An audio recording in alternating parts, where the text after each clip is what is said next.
C'est un fonctionnement assez instinctif comme ça de s'accrocher au résultat, d'attendre vraiment la finalité, le but qu'on s'était donné. Et le problème, c'est si on n'y arrive pas.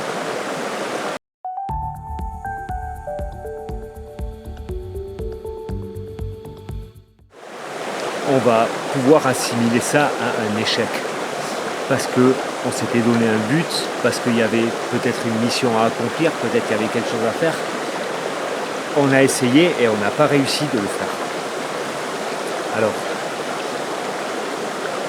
étant donné qu'on avait ce but, qu'il y avait peut-être besoin de faire ça, on n'a pas réussi, on va se mettre en situation d'échec, forcément se fermer, au lieu de regarder qu'est-ce qu'on a mis en œuvre pour y arriver.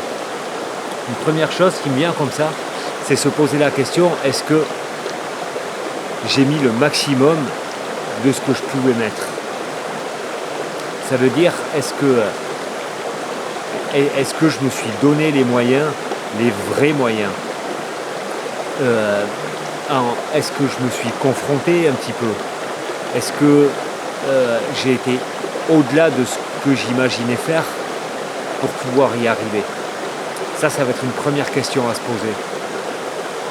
Ensuite, une question qui est pour moi hyper importante, c'est qu'est-ce que j'ai appris pendant mon chemin?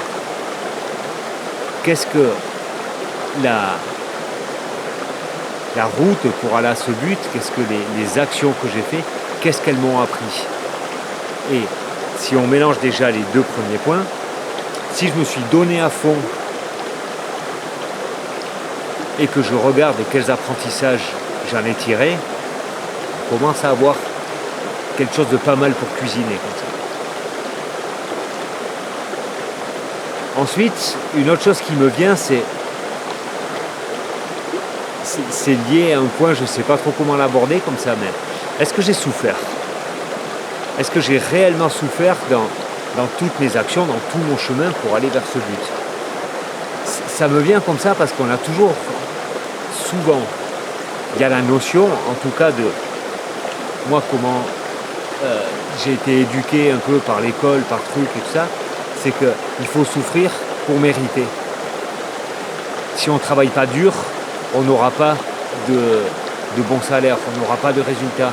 Si on étudie dur, alors on a des chances d'y arriver. Mais si on ne souffre pas et qu'on y arrive, alors on ne le mérite pas.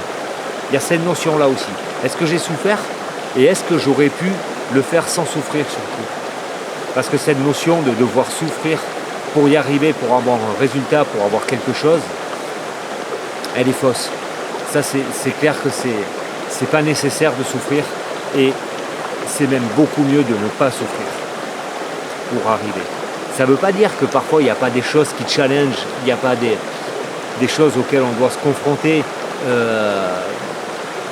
Si mon but il est physique, il va falloir peut-être avoir des courbatures, peut-être se dépasser dans le souffle, dans le musculaire.